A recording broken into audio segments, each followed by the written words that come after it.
Good afternoon. On behalf of NVTC, it is my pleasure to welcome you to the second event for the NVTC GovCon Community of Interest. My name is Taryn Horan, and I'm the Vice President of Events and Sponsorships for NVTC. I'm thrilled to be here with you today. By way of background, NVTC represents the tech community to accelerate innovation and promote world-class workforce development to create a thriving tech ecosystem in this region. We do this by connecting our members, advocating on the state level, celebrating your successes, and providing educational opportunities like this event this afternoon. NVTC hosts over 70 events and meetings each year through our 8 communities of interest and 7 signature events. I would like to highlight 2 of our upcoming signature events. First, on March 11th, NVTC is hosting the Rise and Thrive Summit, which connects and empowers professional women in our region's tech community, helps them build their network, find mentors, and learn from women executive leaders. And on May 15th, NVTC will host the annual Impact AI Summit, which focuses on everything artificial intelligence. Information for these signature events and more can be found at nvtc.org. Now, it is my pleasure to introduce one of the co-chairs of the GovCon Community of Interest, Brad McConnell. Brad is the Corporate and Transactional Practice Leader at Fluent. Thank you, Brad, for your leadership of this great community. Thanks, Taryn. Good afternoon, everyone. Thank you for attending today's event, Acquisitions in GovCon, Overcoming International Integration Challenges. Just a little bit about Fluent. I'm going to do the little marketing piece. We're a dynamic and growing national security-focused boutique law firm. We support government contractors in national security, defense, aerospace arena, and dual-use technologies. As Taryn said, I am the chair of our corporate and transactional practice.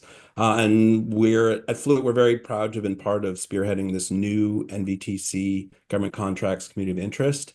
We have a lot of stuff planned for the future. Our idea is to try to do a mix of in-person events, some social events, and online events like this, just to help bring people together in this community, inform people, either government contractors or technology companies that may be interested in government contracting. So we got a lot of stuff in the pipeline, so we're very excited, and we're super excited about today's two-person seminar. I will let Jonathan Kirkland, who's a director with Baird, and Dave Peterson, who's the president and CEO of Phoenix Group. I'll let them do their own introductions, but we are very pleased to have them here today to go through their experiences in this important and very interesting area relevant to government contractors. So with that, Jonathan, I will hand it over to you. And all right, great. Thank you very much, Brad.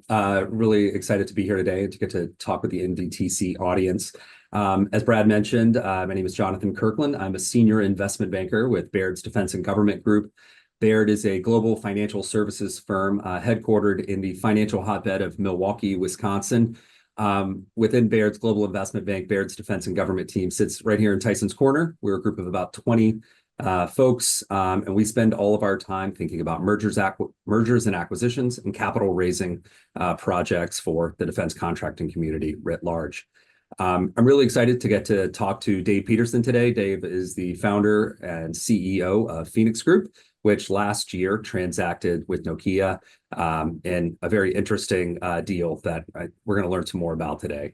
Dave, you want to talk a little bit about your background? Yeah, thanks, Jonathan. Happy to be here. Happy to support NVTC as I think maybe the newest board member. I am the founder of Phoenix Group, and as Jonathan mentioned, I've been running Phoenix Group for the past 8.5 years. We were recently acquired, so my title will be changing from CEO to something else soon. I don't know what, but I'm pretty excited to see if we can help share what we learned along the way, transacting with a large multinational, and answering questions for people in the NVTC community. Fantastic. So as Erica is mentioning there in the chat, we do hope that this can be interactive to the extent that we're not hitting some questions that you have on your mind. Please don't hesitate to reach out through the NVTC chat or through the Q&A panel to let us know any other questions that you might want to hit. What we're going to do today is we're going to walk a little bit through Dave's background and with Phoenix Group, which is a fascinating story, a different kind of business for maybe a lot of the things that we think about here in the Northern Virginia sort of community. Less so a services business, is more a true capability provider. We'll talk about that. We'll talk about what made Dave decide the right time to sell was now, how he prepared for the deal, some lessons learned along the way, which should be really interesting. And then talk about what life has been like with a foreign acquirer and some of the things that have been going on in that space. And just, as some context for our overall conversation here, Baird extensively tracks M&A activity in this sector. And as we look back over the last couple of years, we had some pretty low levels of foreign interest in the sector. In 22 and 23, Baird is tracking about a dozen deals with foreign acquirers in that time frame. But when we look at 2024, that almost doubled to 22 transactions, Dave's being one of them. And there were a number of other trades kind of similarly where foreign buyers are back and looking at U.S. assets. And that comes with some exciting opportunities, but also some challenges as people get more comfortable with this market. So we'll go from there. So maybe Dave, it would be helpful if you could start off, maybe give us a little background on Phoenix, how you decided to start the business, what it built, and who it serviced. Sure. So Phoenix is very much a solutions products company. We make hardware and software in the United States. I started the company to solve some communications problems for the federal government, which will lead to further conversation on complexities with a foreign buyer. But we make communications equipment to modernize the U.S. military primarily. We also do some first responder work. The idea was to change or redefine how the military communicates in austere environments. So we got started in a non-dilutive way. I took an idea to DARPA, started the business in my garage. So very much kind of like the veteran entrepreneur, doesn't really know what he's doing yet. Even though I had founded a company before, it was nothing associated with products. And DARPA, gave us our first $1 million. And that grew into a requirement for a $30 million production contract with the U.S. military. And we were off to the races. So we didn't go the traditional route with a seed round or a pre-seed round and then a Series A. We worked with the government. They were our investor. They built us. And then we ran into the problem of, okay, well, how do we scale this? How do we sustain it? So yeah, it was born of a decision based on our experiences in combat. I'm a former Marine and intelligence community fellow. I have a combat background and a technical background. So we built a team to solve a problem and decided it was gonna scale. That's one of the really great parts about getting to work in this industry. Folks like yourself who have been sort of users of technology and, in demanding capability in the field and then seeing an opportunity to go out and start a business to address that and to really help out your fellow warfighters with executing their missions. You ran the business for a while. You got the big contract. And at some point you decided, hey, maybe I should consider selling my business. What kind of went into your calculus for making that decision, Dave? Was it something that just came up one day, or it's something you had always set out to do? No, I think it was kind of a naturally occurring event. I think for anybody thinking about exiting, I think it's a much better outcome if it happens naturally. It should happen naturally. The fit should be a good one, technically and culturally. We did not set out to sell the company at any particular time. We were more focused on scaling. I think what drove us was when COVID hit, we were dependent upon the government. They are our customer, and you can be concentrated in a customer like the federal government as long as you're diversified throughout DoD and maybe some other federal entities, and that's okay. But when COVID hit, it forced us to really think about how we were going to continue to operate, and we got through it by diversifying into international markets. So we began focusing on smaller bureaucracies with the same problem set that we could solve. We built partnerships in NATO and Five Eyes countries, and we began selling through our partners to those end users. And that was sort of the impetus that led us to understand that we needed a partner to scale. And that happened naturally. Nokia was originally a vendor for us. They were a supplier for us. Mm-hmm. And I think They watched us grow from a garage to a couple of buildings in Northern Virginia and a footprint in North Carolina. And they finally came over and said, "Hey, what are you guys doing over there?" And it was a good confluence. We had gone through taking an investment round to pour some gas on the fire, as it were, through Enlightenment Capital. They were a great partner to us. And the Ukraine war really sort of drove Nokia's decision making to joining NATO. Finland, as a nation, joined NATO. Nokia is one of the largest contributors Finland has to the NATO alliance, and they decided they wanted to be in defense. So they approached us. That's super interesting, and it's something, we always think around here about international companies wanting to buy into our market and get access to our markets, but we also are starting to see more and more companies trying to go the other way, particularly in the Five Eyes community and in Scandinavia, the Nordics. So that's fascinating, and it does speak to something else. You made some great points there along the way. We meet with companies all the time who say, "Hey, I'm thinking about selling in 12 months, 24 months. What steps do I need to do to get ready? What investments do I need to make?" And our advice is always sort of the advice that you were giving yourself along the way. What makes the most business sense for me, and how should I be optimizing me running my business as opposed to just getting ready to sell this thing? And we think that kind of comes through with the buyer and maybe makes them step up a little bit more in valuation to try to accomplish a transaction, because you've got to really optimally position business, which it sounds like. You mentioned Enlightenment Capital and their role along the way, private equity in all its various forms, venture capital as well, frankly, in all its various forms, which are multitudinous, has been a hot topic around this sector for a while, and it just seems to be growing and growing. You chose to partner with Enlightenment. How did you think about what type of capital that you wanted to bring on, and then how did they play a role in your decision making around your exit? That's a good question.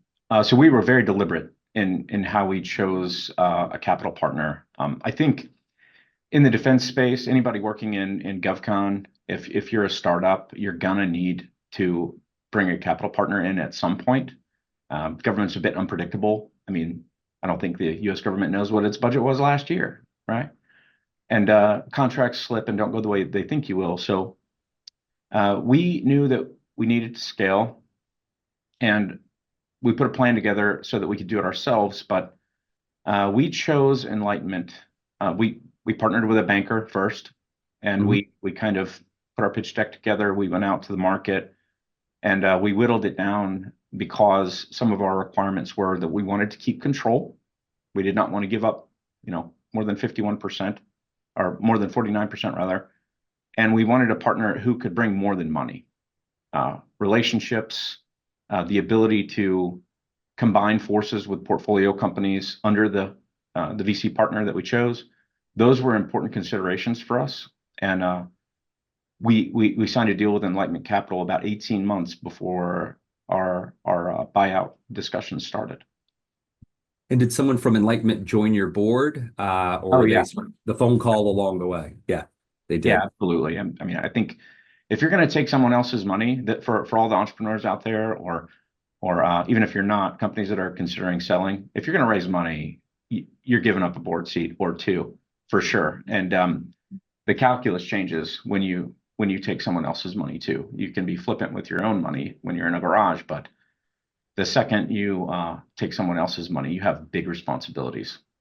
So even there, in situations where you maintain control, because as you said, you wanted to have at least 51%, those board meetings can be a lot rougher if that 49% isn't happy with the ultimate direction of the company. How did they think about when you said, "Hey, it's time for us to maybe engage in this conversation with Nokia"? Did they have advice for you? Were they like, "Oh no, let's wait a few years"? What kinds of decisions were they making with you? Yeah, they were invaluable from an advice perspective. We did have some hard decisions to make along the way over the 8 years. COVID wasn't fun, but they were invaluable in helping us get ready for acquisition and making sure that we were skinny and prepared, and that everybody's got a stake in this now, right? So you've got a VC partner, you've got shareholders within the company, and then you've got the vision and the wants and needs of the acquirer. So you have to come together. It's all about teamwork and ensuring that everyone knows what they're getting into. Communication is key. You mentioned there some of the steps that they helped you to undertake as you prepared to go to market, and that's one of the topics that I mentioned a little bit earlier, but a question we get all the time. What are some of the steps that you took as you were getting ready, and sort of what was the timeline from ultimate boom when you were when you undertook those steps? Well, I think we were fortunate in that in order to do a raise, you have to be prepared. You're going to go through diligence. You're going to be inspected down to the nittiest grittiest detail. So we had our books in order. We had our government compliance processes and procedures in order. And I think the key to being ready and to saving yourself some pain if you're going to go through acquisition as a GovCon is don't try to clean up a messy room. Instead, make your bed every day. Have your CMMC compliance plan in order. Have processes and procedures and enforce them. Even if you're a small company, you should be operating and thinking like a Raytheon or a BAE.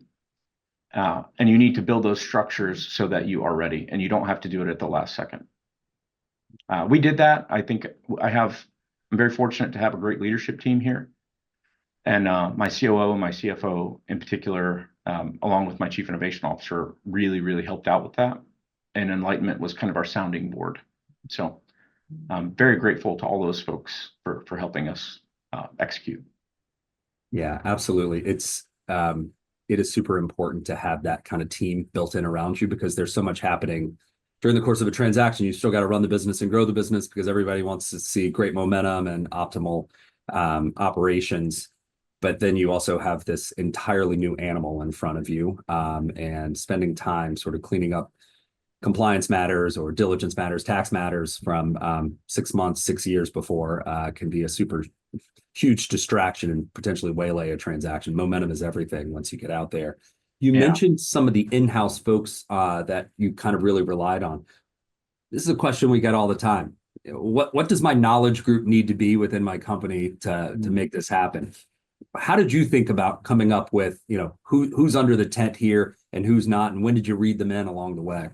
Oh, okay. That's an important one too. We were careful. But I might be a little bit different than a lot of the firms out there who are considering M&A on the sell side. We're small enough and tight enough as a group that I felt pretty comfortable sharing a lot. So initially it was tight. We didn't know if the offer was serious. And as we, the LOIs and things started to happen, I just made the decision to let everybody know what was going on. Yep. So we didn't keep it a secret. The people here are dear to me, and I wanted them to have a voice as a stakeholder and also feel like they were part of the process so that we could make it a successful outcome post-acquisition. Trust is super important in a team. And what is business? It's measured risk, right? So I took the measured risk to tell people what was going on, and I think they appreciated it. You only get a chance to run this through one time, but do you reflect back and say, like, well, I told them we were looking at Nokia. Do you think that made it an easier conversation versus a known American group with massive US operations? Or did it not really matter ultimately, kind of in that conversation? It mattered. Yeah. Yeah. So we had a couple of offers from other firms. I didn't take them seriously, and I didn't tell my team too much about those offers. But you can tell after a while who's just sniffing around to spy on you, or get into a data room and pull your IP out. Or you can tell if maybe they have a competing product or solution and they just want to give you a bunch of money. So you go sit on a beach somewhere and then you go away. We had a few of those offers, but we knew Nokia was serious because we had a pre-existing relationship. So we started as partners, and we did a few contracts together. I liked the innovation that happens at Nokia. We provide private cellular telecommunications systems for defense, and Nokia has spent billions of dollars developing some of that tech. So it's almost like bringing in a vertical for me in defense. And on their end, I knew that they were pivoting hard into defense in NATO and the Five Eyes alliances.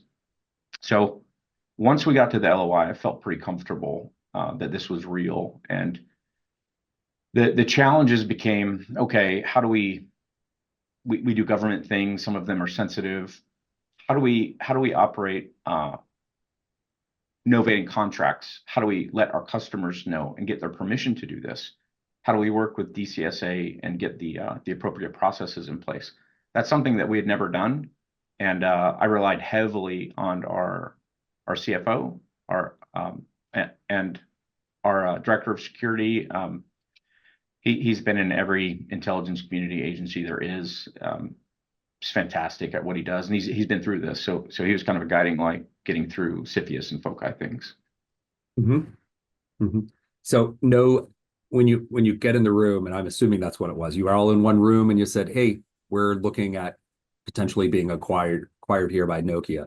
There weren't 10 hands that shot up and said, I hate those guys. I had a terrible cell phone plan or with them 20 years ago or anything. I hate their flip phones. But how was the brand reaction kind of across the people? Because it doesn't always go the same. Yeah. A lot of people think that Nokia still makes those old candy bar cell phones, that are indestructible. But I think most of my folks were aware how Nokia had pivoted into RAN technologies and their presence in the global telecommunications marketplace and the innovation and inventions that go on at places like Bell Labs and what's going on in 5G and 6G.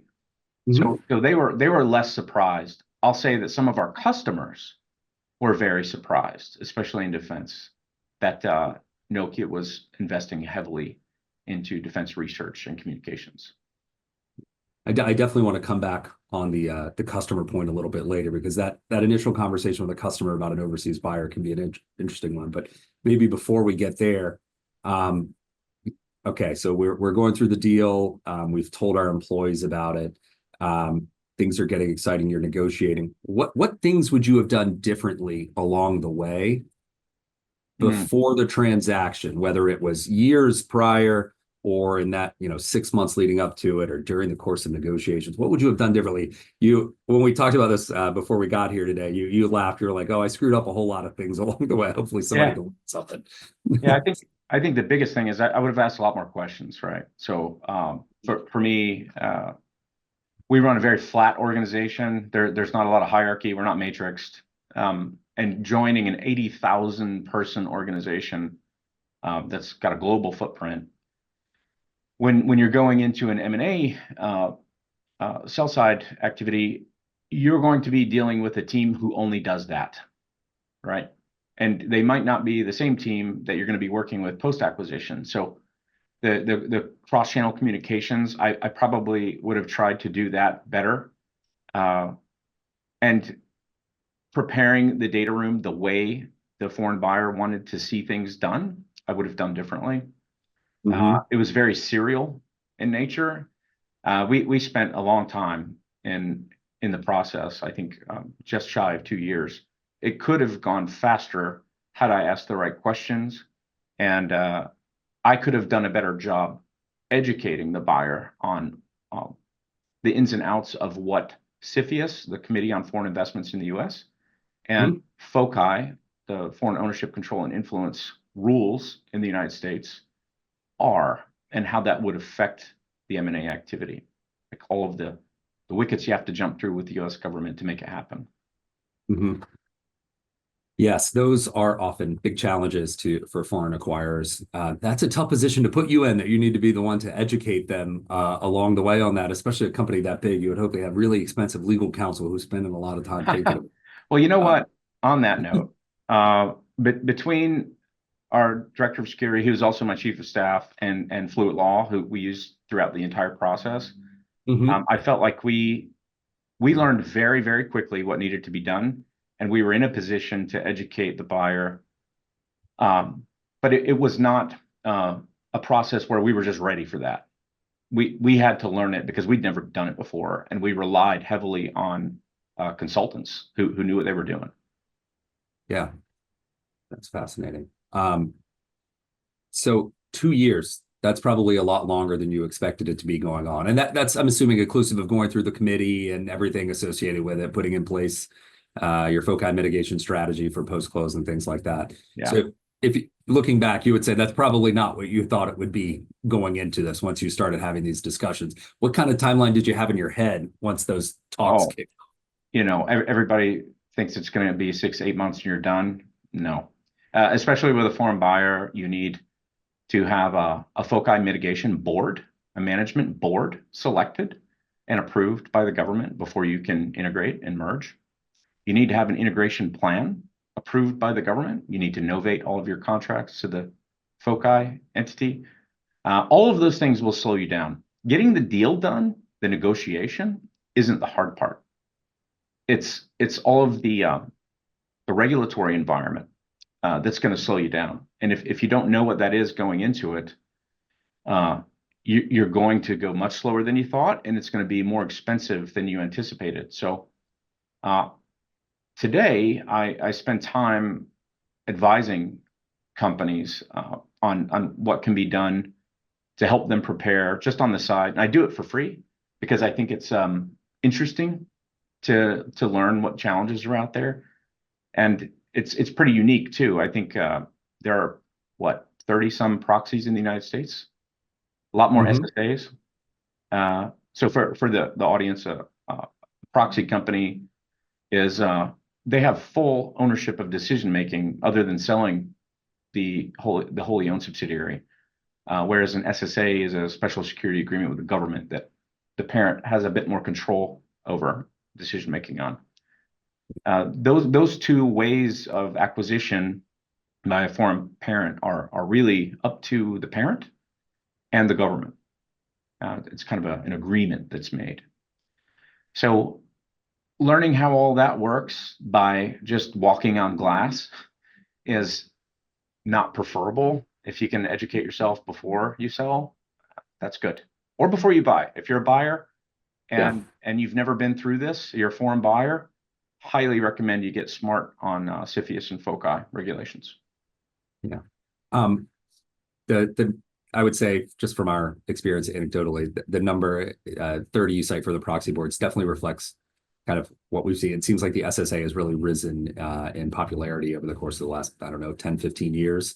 I remember we had a string for a little while in the early teens of proxy companies that were being sold off because the parent really had no say in the operations of the business. And there were some very attractive comp packages that were not commensurate with performance, sort of that were more available to those management teams than the parent was interested in. So they shuffled the things on.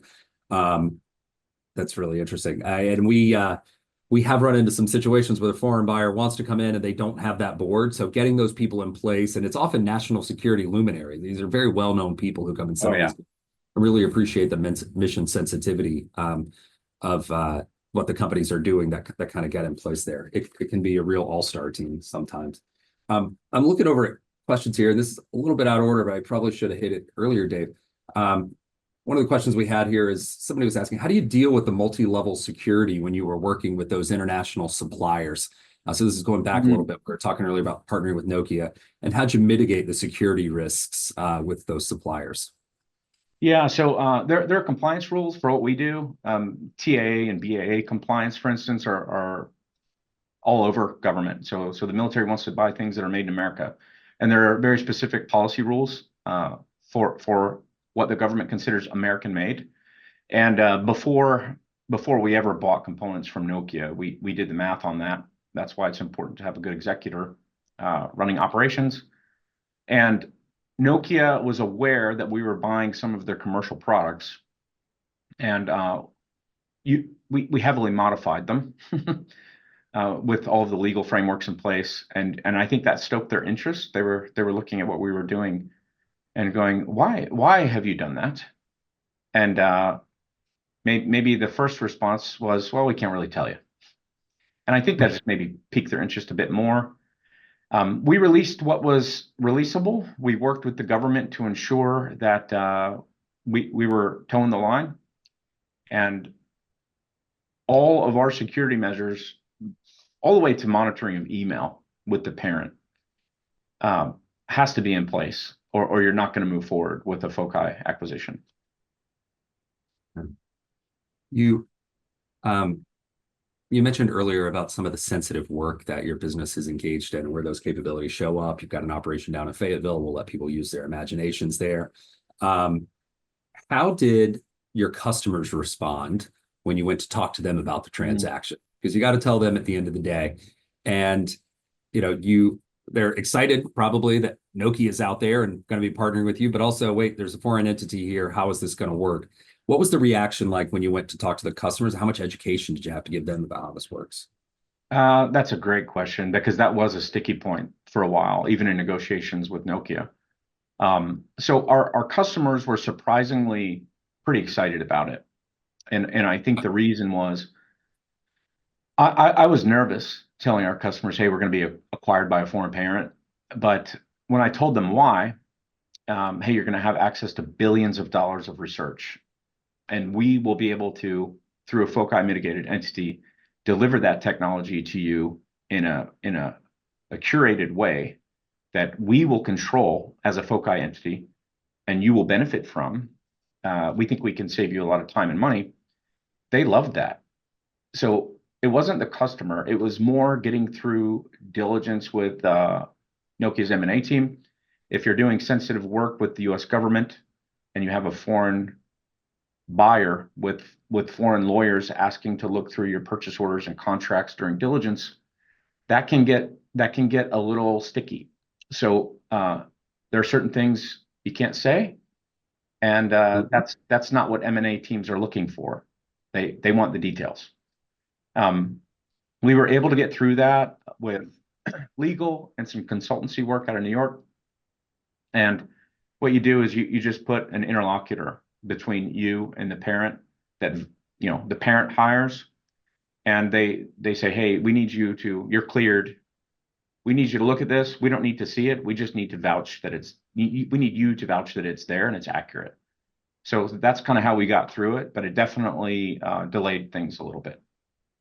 Yeah, that's a great point on international deal teams, and something that we often have to screen for in our role as intermediary. Somebody will send us a list of people to get into a data room, and we put everything in the data room. Right. The client will let us, obviously nothing classified, but some of it's CUI, and how people interpret CUI is different things to different people.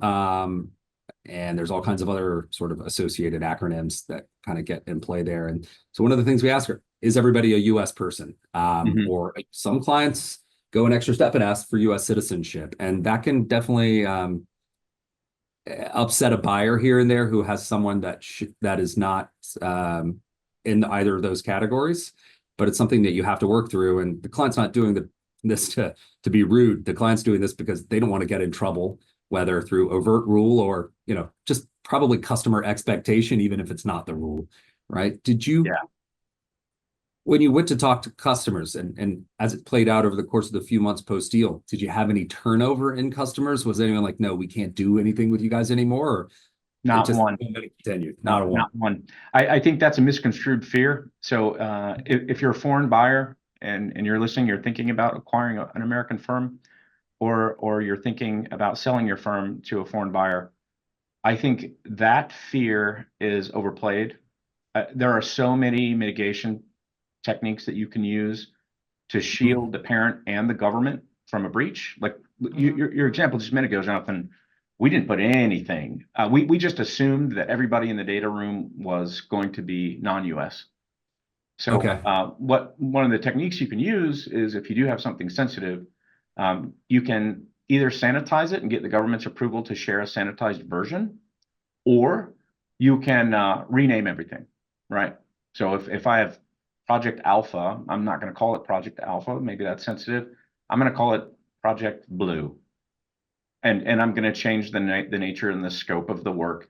Really, what the M&A teams want to see is how much money moved through this vehicle And what's the use case? That's really all they care about. And will it recur?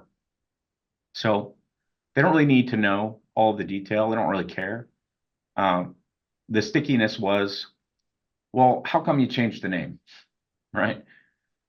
Why do you have to black out parts of this contract? And once we explained it, once the interlocutors got together with the parent, everything was fine. But you do end up with a very complex, large team poring over data. I have seen those matrices of here's the official government contract name, here's our internal name, here's the outward facing name, where people have to kind of figure out what those are. And it is often, as you mentioned, more with a foreign buyer, sometimes with a commercial company that's not necessarily engaged in this world and probably doesn't want to know what some of those acronyms are for some of the stuff that people are up to. That makes a lot of sense. We talked about customer turnover. What about employee turnover? You guys go from being a very small company to a much bigger one overnight. Some people like that and some people don't. Everybody's always scared about where their people are going to go. Yeah. What was that? Yeah, we've had none, zero. And this is extremely important in negotiation when you're the seller, okay? If you're selling a product, if you're selling intellectual property, and everybody's getting paid and you don't really care to stay on and maybe the parent doesn't want that either, it's fine. In our case, I think Nokia was as interested in the people as the tech. And there's one way to incentivize people to stay, isn't there? So you can negotiate that, and that's what we did, and everyone's here. So I'm grateful that Nokia saw the value in our people and incentivized them to stay. So don't forget your people when you're in negotiations. If they are the value, protect them and make it a matter of closing. Dave, I can't foot stomp that one more. We see a lot of different behaviors from buyers. The ones that seem to work out best where people have very thoughtful strategies in place in advance and can give people some level of certainty. Certainly the key people, at least prior to the transaction announcement, because the phone starts ringing around here. There's the people that you have incredible technical expertise, security clearances, and they can walk across the street probably and get a job, but they like working where they are. So making those people feel like they're important and safe kind of going forward, as opposed to, well, we'll figure it out later after we get through what we need to get through. It certainly works better in the form in our experience. So you mentioned that concept. I want to ask you a few sort of related questions. When you were going through this, did you always have a number in mind, Dave's number, if we are ever going to sell this business? And did Dave's number take into account that retention as well? And did the buyer come up with that retention number? Did you come up with the retention number? How kind of talk about that part of this decision for you? Yeah, retention was very much negotiated. I was happy with it. It worked. But the overall number, I wasn't as concerned with money. My stakeholders were, so I had to come to my shareholders were, so I had to come to an agreement with them on the number. But I was much more interested in taking what we had started as a small business, started in a garage. I mean, not many companies are manufacturing radios in the US for the military. There are some. But in order to scale that, I was much more interested in bringing the Nokia scale to help us expand what we started in the UK and in Australia and in some other European countries. And the manufacturing prowess that a company like Nokia brings to radios. I mean, it's one of the best in the world at that, and they do it in lots of 100,000 at a time. So that's what I was more interested in, is watching this seed that we planted 8 years ago grow into a global capability that protects troops, and all of that was my goal, and protecting the people here. But we came to a number that was good for everyone. Yeah. That's a conversation we like to have with our clients early on. And I love the way that you put that, right? Like the furtherance of basically the Phoenix mission from the start was what was most exciting to you. Some people it's money at the end of the day. Others there's a combination thereof, and it's often the entrepreneur who's kind of lived and died this both on the customer side and as the actual developer that you see sort of that more even motivation. They're all fine motivations. It's up to everybody personally. Yeah, there's nothing wrong with But it's money, not the right? same for everybody. Yeah, it's a tool, right? It's so you got to the much bigger company. You can sell hundreds of thousands of units and get exciting capabilities in the hands of warfighters in the US and allies. How are you finding life now that you are a part of a much, much, much larger company? Okay, if you're going to go through this, my advice would be turn your alarm off and just buy a cot and put it in your office because you're not going to sleep much. Integration this is something that I underestimated. 2 years of going through negotiations and deal making, we finally closed last May. That's not the end. So if you're planning on selling or buying a company, I think another thing that I would have done differently, Jonathan, is having a day one integration plan complete before you close. Because if you don't, then you're going to be spending a lot of time creating that when if it were understood how integration would occur before the deal closes, you're kind of in a much smoother place to go out and capture business. For us, because it was the first time we'd been through this, and it was the first time Nokia has been in defense, we were all learning as we went. So we have all of the scars and we hit every landmine you can hit. But we got through it, and it was, my God, I don't think you can buy that level of knowledge at any MBA school, any business school. And we learned all the things that we had to do the hard way, which isn't ideal. But because of those bruises, I think we're in a much stronger place now. Integration is not just closing the deal. Integration is, okay, I'm going to take, in my case, Phoenix Group, the company that I built, and Nokia Federal, and we're going to merge them. And now you have to have an electronic control plan and an affiliate operating plan for DCSA and a technology control plan and an export control plan. So we had to build those like pretty quick when we found out we needed them, because you can't just connect your IT enterprise to the parent. You can't. You have to have firewalls set up for that. And if you're prepared with a day one integration plan, that's going to go much smoother for you. Yeah.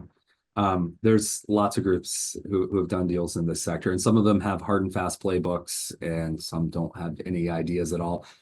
I think, like you say, you've got to have kind of a live fire conversation. How are these various pieces going to fit? And maybe there's lessons learned you can apply, but you've got to be flexible, stay light on your toes here, because there's always crazy stuff that comes up in the due diligence, or in due diligence that ultimately in the integration of these businesses along the way. And that's really how you make them succeed. So it sounds like your first few months, rather than, hey, we just told the world that we're a part of Nokia, let's go have all these exciting conversations with customers, there was a lot of compliance work to be done. How are you guys in your evolution in that now? Are you still dealing with integration stuff, and how much longer do you think that'll be occurring?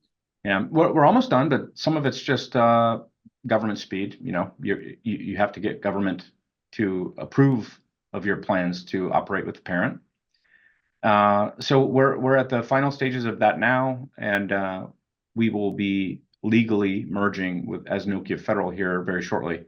What I'll say that Nokia did well is they brought a lot of kind of powerhouse talent that we did not have, and we're bringing some talent that they did not have within Nokia Federal. So we have a global sales force now, and it's nice to see them out working and showing the whole planet what we've created.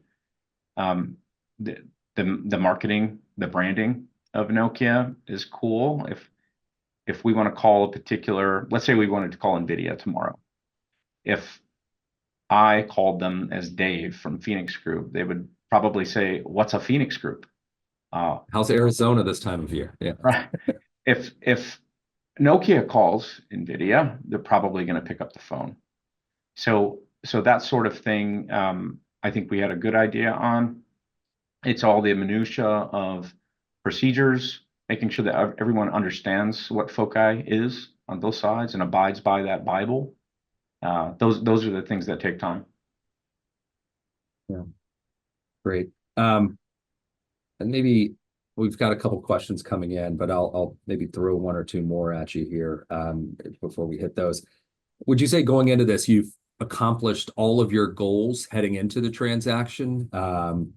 And ultimately, do you think it was worth it for you and for Phoenix Group? It sounds like it's yes, but not without some pain along the way. Yeah, it's painful for sure. It's always, no matter who you are, I think it's going to be more painful than you expect it to be. Kind of like building a house, right? Contractor gives you a price. Yeah. You might want to double that budget just to be safe. So it was painful, but we got through it. I feel I'm super proud of all the folks on my team who helped us do it. It's a rare event, I think. Mm-hmm. And now I'm surrounded by folks who have been through that and done that. And we can help other people, which is part of the reason why we're doing this today, right? Absolutely. Looking here, we're getting a few questions in from the audience. There's one around Enlightenment Capital and what your experience was like there. And we at Baird love Devin, we love Jason, Tommy recently promoted. Congratulations, Tommy, if you're listening. And even Mike Roulet, who used to work with us. We can deal with Mike sometimes. But Dave, talk to us about how you chose Enlightenment as your partner. You mentioned a little bit earlier that access to relationships and ideas. But why Enlightenment, and what was some of the value, some of the other valuable things they provided you? I think so. We used a banker. We used Kips DeSanto to Capital One as our broker to help find a good partner.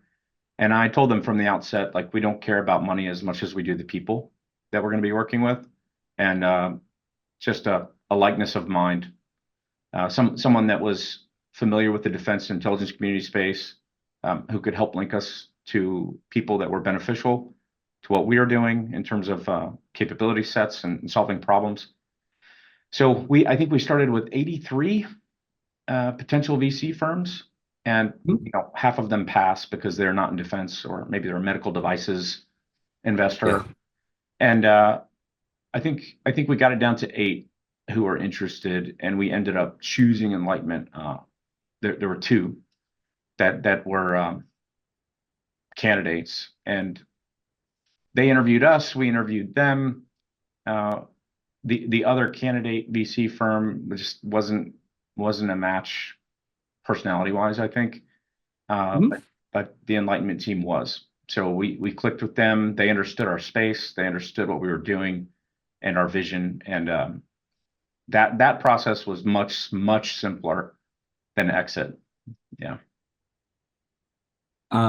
Another question we have coming in here. You mentioned Fluent and them helping you out ultimately with your transaction with Nokia. Were they your legal advisor when you were working on the Enlightenment deal? And when did you decide to bring them in on what you were doing and help out? Was that pre-LOI, just at LOI, post-LOI?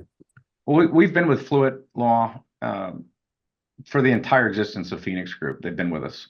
So they were my original counsel. They still are, even though, Nokia has inside counsel for certain things. I've always depended on Fluent. I'm friendly with some of the partners there, and that's how I ended up on the NVTC board as well. So we depended on them heavily.